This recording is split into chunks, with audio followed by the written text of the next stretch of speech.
Cobra. দুইটা কলা দিল আপা, এই কলাগুলি কিন্তু অনেক মজা লাগে। কিন্তু দুইটা বক্স ভরে আপা নুডলস রান্না করে দিচ্ছে। দেখেন মেয়ের জন্য, সেও অনেক কষ্ট করছে। এত এত জিনিস আমাকে কে দিল বলেন তো? আসসালামু আলাইকুম, কেমন আছেন সবাই? আশা করছি আল্লাহর রহমতে সবাই সুস্থ আছেন, ভালো আছেন। আমি আলহামদুলিল্লাহ বেশ ভালো আছি। তো আপনারা তো কুমিল্লার ভিডিও দেখতেছেন যে আমি কুমিল্লা গিয়েছিলাম, তো এখন এই মাত্র আসলাম। তো আমার বোনের বাড়ি কুমিল্লা। তো আমার বোন কি কি দিয়েছে আমার জন্য দেখি এখন, আর আপনাদের সাথে শেয়ার করি।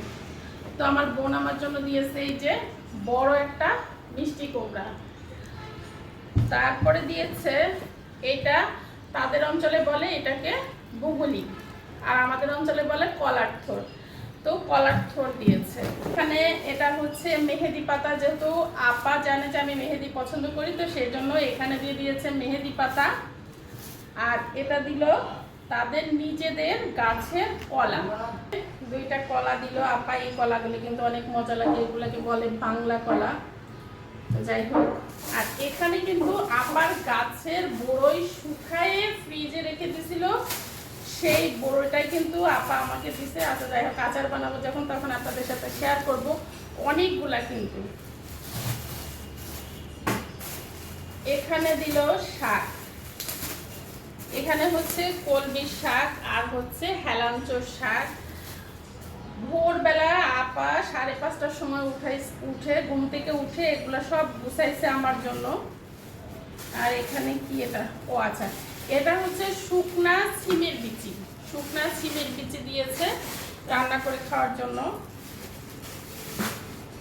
আর এখানে আছে এটা দেখি, এটা হচ্ছে আলুর শাক, মিষ্টি আলুর শাক। এই যে মিষ্টি আলুর শাক আমি এখন রান্না করব। এগুলা হচ্ছে এই যে এভাবে পিঠা বানানো, এই পিঠাগুলি এই যে এভাবে করে বানানো, তেলে ভেজে খেতে হয়। তো এখানে আছে পুঁটি শুটকি, আর এখানে আছে টাকি শুটকি, দুই রকমের শুটকি শুকাইয়ে দিছে। আর দেখেন আপার কি বুদ্ধি, এইভাবে সে নিজের বাড়ির হাঁসের ডিম এভাবে বয়মে ভরে দিছে তুই দিয়ে, যাতে করে ভেঙে না যায়। আবার সেটা 2 বক্স ভর্তি নুডলস রান্না করে দিছে, কিন্তু দুইটা বক্স ভরে আপা নুডলস রান্না করে দিছে। আরও আছে এই জন্য, কারণ হচ্ছে যে এটা হচ্ছে শিং মাছ। তো আপা শিং মাছ একদম কেটে, মানে আমার যে আপার মা আন্টি হচ্ছে কেটে ধুয়ে একদম পরিষ্কার করে এই যে এখানে শিং মাছটা দিয়ে দিছে। দেখেন মেয়ের জন্য, সেও অনেক কষ্ট করছে। তো এই তো হচ্ছে আমার বোনের ভালোবাসা। রক্তের সম্পর্ক না থাকলেও যে আত্মার সম্পর্ক হতে পারে মানুষের, এটা আসলে আমি আপার সাথে সম্পর্ক না হলে বুঝতেই পারতাম না। সে আমার একদম কলিজার বোন।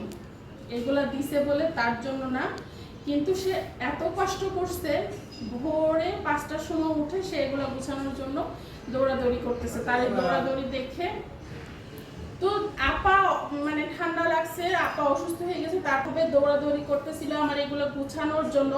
সেটা দেখে আমার সবচেয়ে বেশি খারাপ লাগছে, যে আসলে খারাপ এটাই লাগছে যে এত কষ্ট সে কিভাবে আমার জন্য করতেছে। তো যাই হোক, সবাই ভালো থাকবেন, সুস্থ থাকবেন। এই তো ছিল আজকে আমার ভিডিও। আল্লাহ হাফেজ।